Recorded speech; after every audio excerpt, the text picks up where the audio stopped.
There is one thing that every single person on this planet has equally: the rich, the poor, students, CEOs, literally everyone.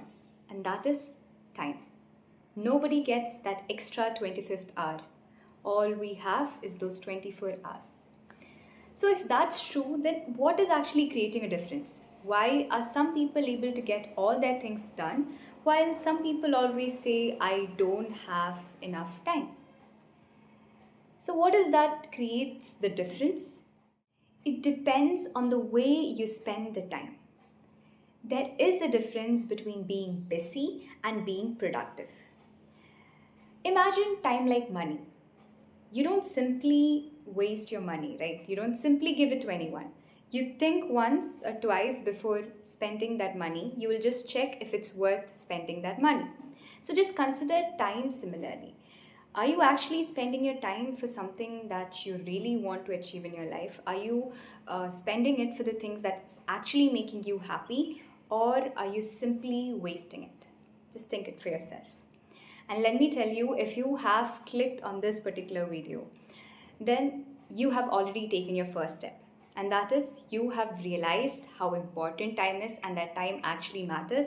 And you are here to understand how you can manage the time. So many people sadly don't even realize that they are wasting their time. So you have already taken your first step. So stay tuned till the end, because I'm going to share with you some of the tips that have actually helped me manage my time better, and that has actually helped me complete all the important work for the day, like in the first half of the day itself. So hang in there, I'll tell you all the tips that has helped me out. First one is plan your day the night before. Now, this might seem simple to hear, but it's actually, very helpful. Trust me, it helps a lot. If you plan the day the night before, you know exactly what to do when you wake up. So you wake up to do something instead of deciding to do what to do. As in, there might have been days for you when you just wake up and you do not know what to do. Yeah, like you might be able to relate. So that shouldn't happen, because you should already know what you are going to do, so that you can use all your fresh energy that you get after you wake up into doing that thing, instead of deciding and giving a decision fatigue there. So you can just start acting instead of deciding on what to do. Now, how do you plan effectively? Like, how do you plan the day the night before effectively? That's what I'm going to say next. For that, the first thing that you need to do is to track your time.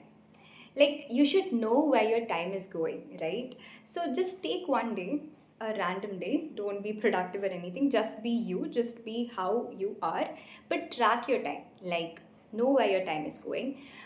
So, see, sometimes we are scrolling not because it's giving us happiness. Sometimes you're scrolling just because you want to escape from the reality, escape from the work that you wish you should be doing, but you're procrastinating on it because you are trying to escape from it. So, this is why most of us scroll. And maybe when you do not have a track of time, what happens is you keep scrolling for 5 to 6 hours. So, just check out your screen time and you will realize it. So track your time, just understand. So it will also give you an idea that how much time you are taking on an average for different activities. Okay, so take your time, like take a day and try to track your time to understand where your time is going. This is the very first step. Now the second step is to create a blueprint of the day. So blueprint of the day, as in, we know we all have 24 hours. Okay, so this is something that I used to do, which is why I can tell you this. Okay, this actually works far better than any other sort of timetables or anything. So try this out. You have to create a blueprint of the day. How do you do that? We know we have 24 hours.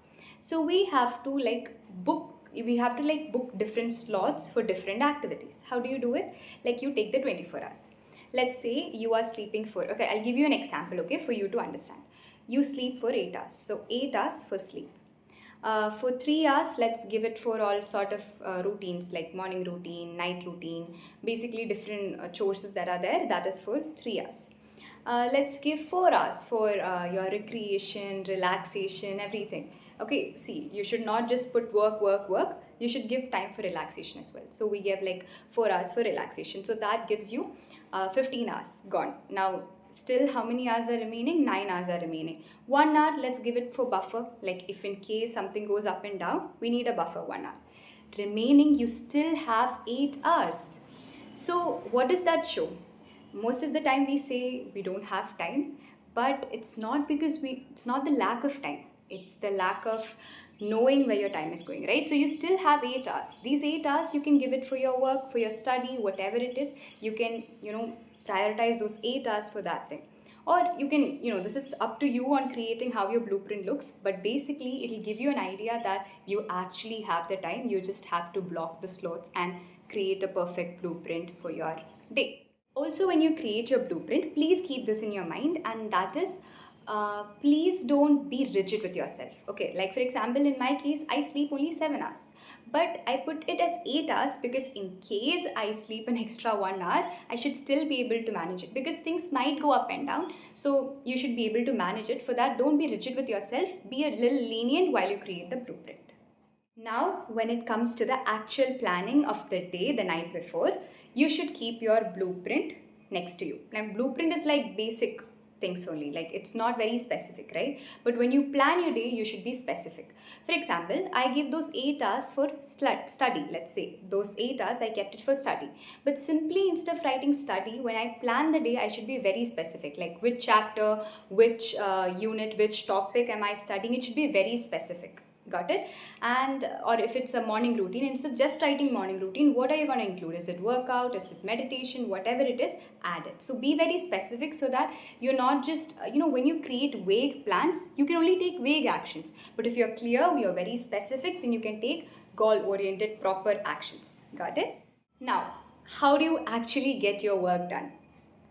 Please eat the frog first thing in the morning. Okay, as in, what I'm trying to say is, start with the most difficult topic. Like most difficult topic, the most important, most urgent work of the day should be done first thing in the day, so that you're like, once you complete that work, right, I'm telling you, the amount of motivation, the amount of mood that it sets for the day is going to be really amazing, because you'll feel like you've achieved something great, you have tackled something big, and that will set the tone for the day. You will feel highly productive, highly motivated throughout the day, and that will make you work even better throughout the day. So instead of keeping, starting your day with phone, start with something that is challenging you. Start with it and then move on to the activities that's giving you fun, because you have to reward yourself. So entertainments should be there in a day, but try to put it towards the end, so that it feels like a reward for the thing that you did in the morning. Like the productive thing that you did will make you, like after that, when you give that entertainment, it feels like a reward.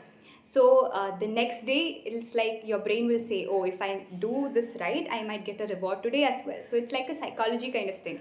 So try doing the productive task first thing in the morning, and then go ahead for the rewards, which are your entertainments, whatever it is, whether it's scrolling or watching a movie, whatever. Okay? Last thing, like I always say, when you're creating your plans, when you're creating your goals, when you're creating that thing, please be realistic. Don't create unrealistic plans that will only end up in making you sad. Okay, so try to create realistic ones. That is, don't be rigid with yourself. Don't just put work, work, work, work. Don't just put study, study, study, study. Include the things that will give you relaxation, that will give you recreation. Add them, please do add them, because so that it is like also like a kind of psychology. You know how? Because when you actually have time set for your scrolling, you have time for watching that series, then you are like, okay, maybe I'll be able to do in that part of the day. So it is there, a slot is actually booked for it. But when that's not there, you'll feel like, oh my god, why am I doing this to myself? Maybe I should just scroll right now, right? So when there is a time for it, you will actually focus on your work at the time you're working, and you will do that recreation or relaxation at the time you're doing that. There should be this work-life balance. And also make it a habit, like when you're in your deep work session, make it as a rule that you wouldn't take the phone at that time, because you have time for your recreation and relaxation. Take that, when you actually plan it accordingly, you will have less urge to take that phone every now and then. So that's it. These are the tips that I've used to manage my time. You can also try them out. That is, will make you help manage your time better and get all your work done like very fast. just to sum up all of them, first is to plan the day like the night before, and for that you will have to track your time and you'll have to create a blueprint of it and be very specific with your goals. Create realistic plan only, and eat the frog first thing in the morning, and also like create a work life balance. So tell me your thoughts about the same in the comments, and thank you so much.